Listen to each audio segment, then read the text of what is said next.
अगर आपके बेटे की या फिर बेटी की उम्र शादी के लायक हो गई है और आप उनके लिए ना कोई रिश्ता देख रहे हैं, फिलहाल कोई रिश्ता देख रहे हैं, ढूंढ रहे हैं, तो गहरी और सच्ची बातों की डायरी से अनुभव का सार मेरे विचार आपके लिए। वीडियो को बिना स्किप किए पूरा देखिएगा। यकीन मानिए आपकी हेल्प ज़रूर होगी। चाहे बात बेटे की हो या फिर बेटी की, पेरेंट्स ना कुछ गलतियां कर देते हैं, तो किस तरह से इन गलतियों से बच सकते हैं।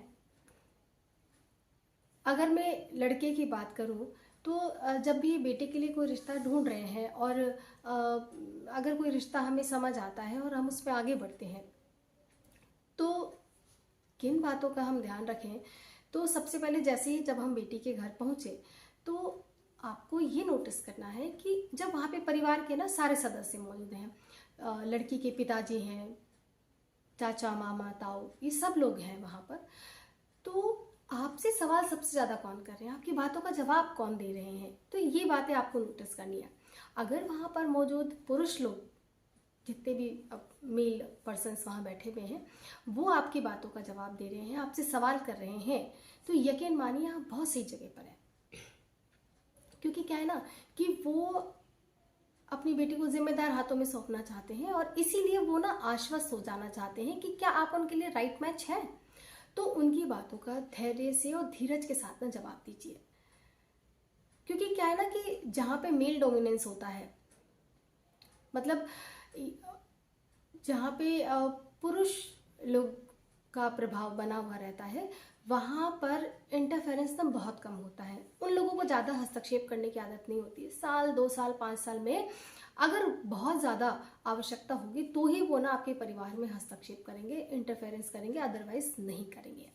लेकिन वहीं अगर हम बात करें कि लड़की की बड़ी बहन आपसे सवाल कर रही है या फिर उनकी माँ, चाची, ताई, मामी, मौसी जो भी हैं, वो आपसे सवाल जवाब कर रही हैं, तो ये आपके लिए रेड अलर्ट है कि आप वहाँ रिश्ता करने से बचें, चाहे लड़की कितनी ही गुणवान क्यों ना हो। क्योंकि क्या है ना कि देखो, अगर आप ऑफिस में हैं या आप कोई बिजनेस करते हैं, कोई जॉब करते हैं, तो जैसे ही आप ऑफिस के लिए जाएंगे सीधा फोन होगा वहाँ, और आपकी पूरी लाइफ का रिमोट कंट्रोल वहां से होगा। आपकी पूरी लाइफ ना वहीं से ऑपरेट होगी, सारा कंट्रोल उनके हाथ में होगा। तो ऐसी जगह रिश्ता करने से बचे। क्योंकि अगर मैं बात करूँ ना, आपकी बेटी भी है और आप चाहते हैं कि कहीं उसका रिश्ता हो जाए और लड़के वाले अगर आने वाले हैं, तो ऐसी दिन ऐसी महिलाओं को इनवाइट करने से बचें जो बहुत ज़्यादा वाकपटुता रखती हैं या चतुराई के साथ में सवाल जवाब करती हैं।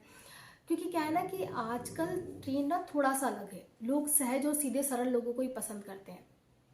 अगर मैं बात करूं किसी बिजनेस की या ऑफिस की, तो लोग वहाँ पर भी क्वालिटी क्लाइंट्स को ही, क्वालिटी कस्टमर्स जो होते हैं उन्हीं को ही पसंद करते हैं कि भाई जो आए सीधे सहजता सरलता के साथ डील को डन किया, इट्स ओके। क्योंकि जो ज़्यादा मोल भाव करते हैं ना क्लाइंट्स, उन्हें कोई पसंद नहीं करता। तो ऐसी जगह पे आप रिश्ता करने से बचें। दूसरी बात, अगर आपका वो रिश्ता वहाँ पर हो गया है, तो आपको क्या करना है कि इन बातों का ध्यान रखना है। जैसे कि लड़की की माँ है, वो आपसे कहती है कि साहब आपने तो बेटी को फ़ोन दिलाया ही नहीं। मतलब मेरा मतलब है कि वहाँ से डिमांड्स आने लग जाए। या फिर लड़की की जो बड़ी बहन है वो आपसे कह रही है कि आप तो बड़े कंजूस हैं। या फिर मैं कहूँ कि वो लड़की खुद आपसे कहती है कि आपने तो मुझे सस्ता सा फ़ोन दिलाया है, मेरे जीजू ने तो दीदी को आईफोन दिलाया था। मतलब यहाँ लड़की ना आपके एफर्ट्स को वैल्यू नहीं दे रही है, इनफैक्ट वो आपकी तुलना अपने जीजू से कर रही है। तो ये आपके लिए रेड अलर्ट है, यहाँ हाथ जोड़ लें आप। क्योंकि क्या है ना कि अगर रिश्ता ये आगे बढ़ गया तो आपकी तुलना जिंदगी भर वो आपके जीजू से करती रहेगी। और ये ना उस टाइप के लोग होते हैं जो ना आपकी प्रॉपर्टी में 70% की प्रॉपर्टी के अंदर वो हिस्सेदारी रखने की डिमांड करते हैं और आपके साथ ना सामंजस्य नहीं बनाएंगे। अगर कोई अप्स एंड डाउन आए तो वो सिर्फ रिश्ता तोड़ने की ही बात करेंगे। तो ऐसी जगह रिश्ता करने से बचें, तोड़ दें वहां से अगर रिश्ता अगर हो गया है तो।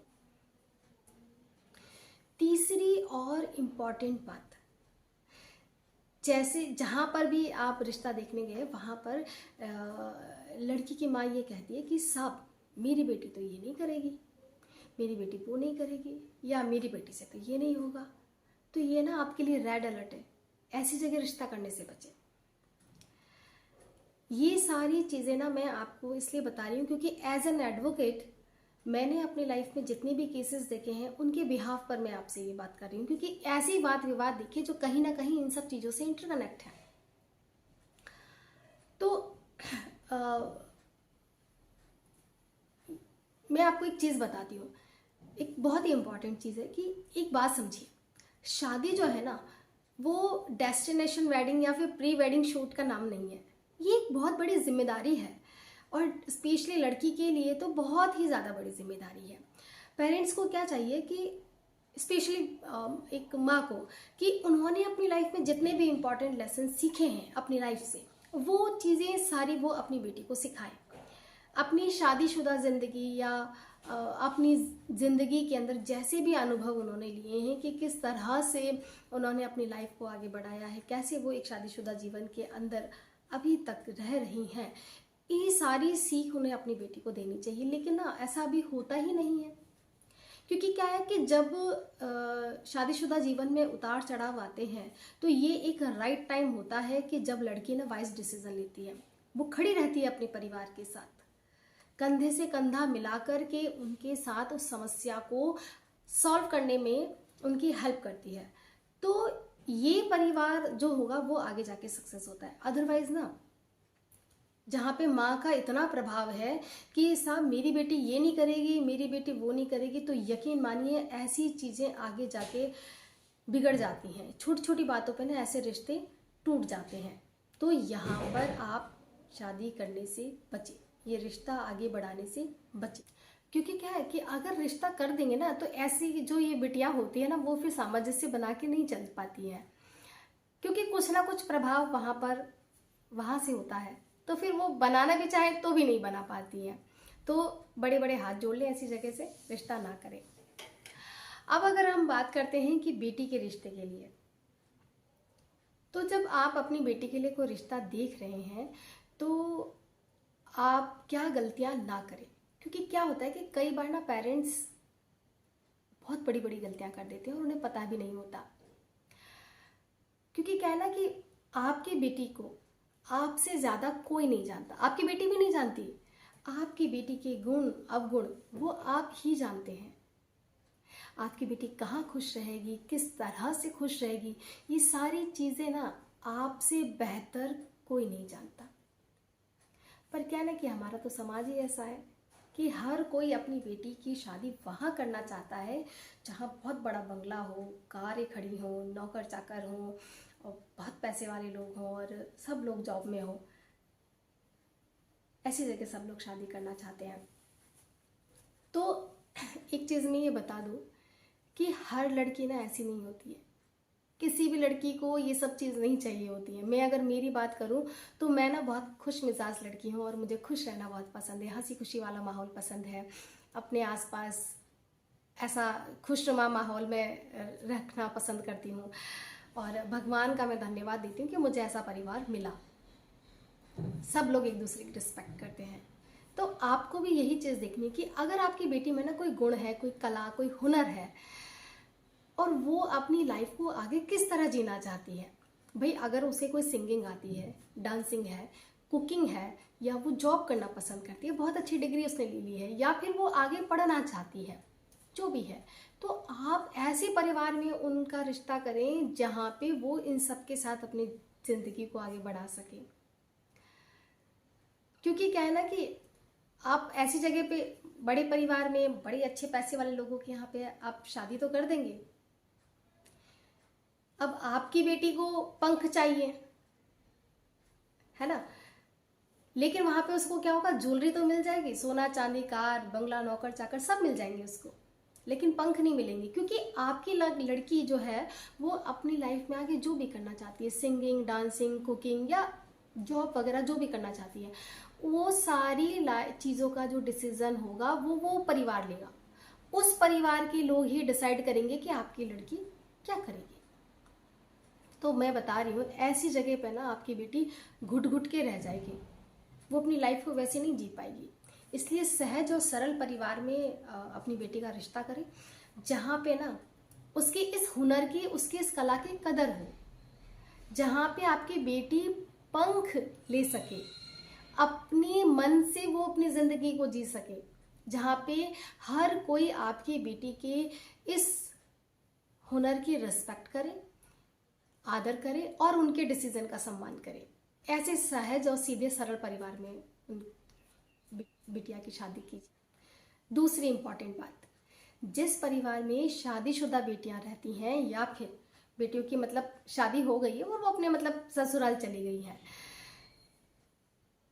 और जब आप इस रिश्ते को लेकर के बात कर रहे हैं तो बात पर ये चीज आ रही कि साहब ये डिसीजन तो हमारी बेटियों के हिसाब से होगा, कि साहब ये चीजें तो हमारी बेटियां डिसाइड करेगी, या फिर ये तो हमें अपनी बेटी से पूछ के करना पड़ेगा।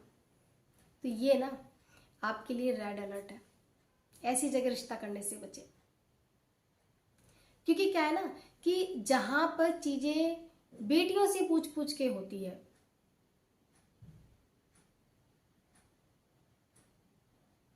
वो सारी चीजें आपके लिए रेड अलर्ट है। क्योंकि वहां पे ना वो जोड़ियां नहीं बनेगी जैसी जोड़ी आप सोच रहे हैं, वहां पर वो जोड़ियां बनेंगी जो पुरानी फिल्मों में बिंदु और ललिता पंवार की होती थी, नेगेटिव किरदार जो होते थे वो जोड़ियां बनेगी। क्योंकि क्या, जिन परिवारों में ना जब कोई भी रिचुअल्स होते हैं या परिवार का कोई भी काम होता है, वो सारे काम या तो वहाँ की बुआ से पूछ के होते हैं, ताई से या चाची से, या मतलब ऐसी जो घर के जो बड़े लोग होते हैं ना उनसे पूछ करके होते हैं। मतलब ये चीजें ये शो होती हैं कि उनके परिवार में आज भी सामंजस्य बना हुआ है। ये संयुक्त परिवारों के लक्षण होते हैं, वो ना परिवार को एक साथ ना जोड़ के रखते हैं, तोड़ने में बिलीव नहीं करते।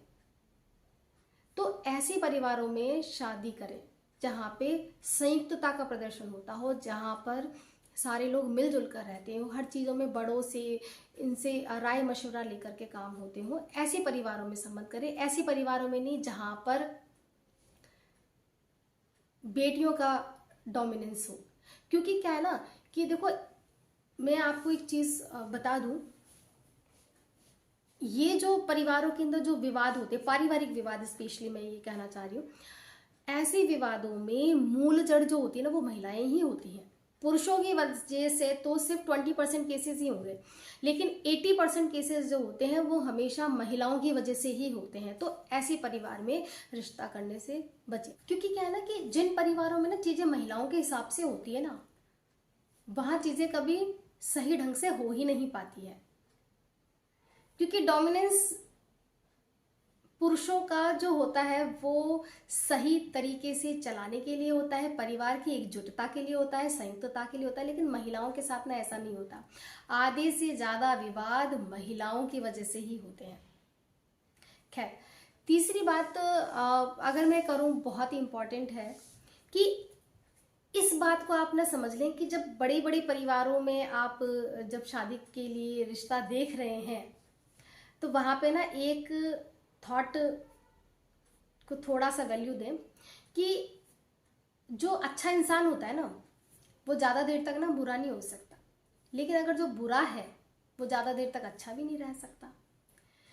तो आप जब रिश्ता देख रहे हैं और बेटे वाले जो है वो ये कहते कि साहब हमारे तो भगवान का दिया सब कुछ है, बेटे को अच्छी नौकरी है, हम भी अच्छे खासा कमाते हैं, घर में सब है, नौकर चाकर हैं, गाड़ियाँ खड़ी है, हमारे तो पैसे की कोई कमी नहीं है, हम तो बस ये चाहते हैं कि बेटी जो है वो 2 जोड़ी कपड़ों में आ जाए, 2 जोड़ी कपड़ों में आप बेटी को विदा कर दें। तो ऐसी जगह शादी करने से बचे। क्योंकि मैंने बताया आपको कि बुरा व्यक्ति ज़्यादा देर तक तो क्या अच्छा नहीं रह सकता। ऐसी जगह पे शादी करने के लिए बहुत अच्छी तरह से आपको छानबीन कर लेना जरूरी है। क्योंकि देखिए ना, आप ना अपनी बेटी को दे रहे हैं वहाँ पे, आप अपनी बेटी की पूरी जिंदगी डिसाइड कर रहे हैं, आप अपनी बेटी के जीवन का एक इम्पॉर्टेंट डिसीजन आप ले रहे हैं। तो ऐसे लोगों के बारे में पूरी छानबीन करें। अगर उनके रिश्तेदारों को आप जानते हैं, दोस्तों को आप जानते हैं, तो उनसे बात करें। और सबसे ज़्यादा इम्पोर्टेंट कि जो लोग वहाँ पे काम करते हैं ना, उनके सर्वेंट वगैरह हैं, झिझके नहीं। अगर बात करने का आपको मौका मिलता है तो आप उनसे बात करें। क्योंकि क्या है ना कि मान लो आपने शादी कर दी और अगर वो लोग सही नहीं है, सिर्फ आपके सामने एक मुखौटा ओढ़े हुए हैं, तो साल 2 साल 6 महीने बाद ना वो आप लोगों को, आपकी बेटी को बिल्कुल वैसे ही ट्रीट करेंगे जैसे वो अपने सर्वेंट्स को या फिर अपने रिश्तेदारों को ट्रीट करते हैं। और आप हैं मिडिल फैमिली के, वो लोग बड़े पैसे वाले लोग हैं, तो आप लोग कुछ कर भी नहीं पाएंगे और आपकी बेटी की लाइफ जो है स्पॉइल हो जाएगी। तो इसीलिए झिझके नहीं बिल्कुल भी। जितना आप उन लोगों के बारे में जानकारी ले सकते हैं लीजिए। इसमें कोई दो राय नहीं है कि आप ऐसा क्यों कर रहे हैं। इसकी सिर्फ और सिर्फ एक ही वजह है कि भाई आप अपनी बेटी को अच्छे परिवार में देना चाहते हैं, उसकी लाइफ को आगे सुनहरे भविष्य के रूप में बदलते हुए देखना चाहते हैं। तो इन चीज़ों से आप बचिए। यकीन मानिए, इन छोटी छोटी चीज़ों का आप अगर ध्यान रखेंगे ना, तो आपकी बेटी की या फिर बेटी की जो शादीशुदा ज़िंदगी होगी वो बहुत खुशहाल होगी, दाम्पत्य जीवन उनका बहुत अच्छे से रहेगा। मेरे ये विचार आपको कैसे लगे कमेंट सेक्शन में ज़रूर बताइएगा। अगर आपको लगता है कि कोई कमी है तो वो भी ज़रूर बताइएगा। स्वागत है आपका। तब तक के लिए राम राम सा।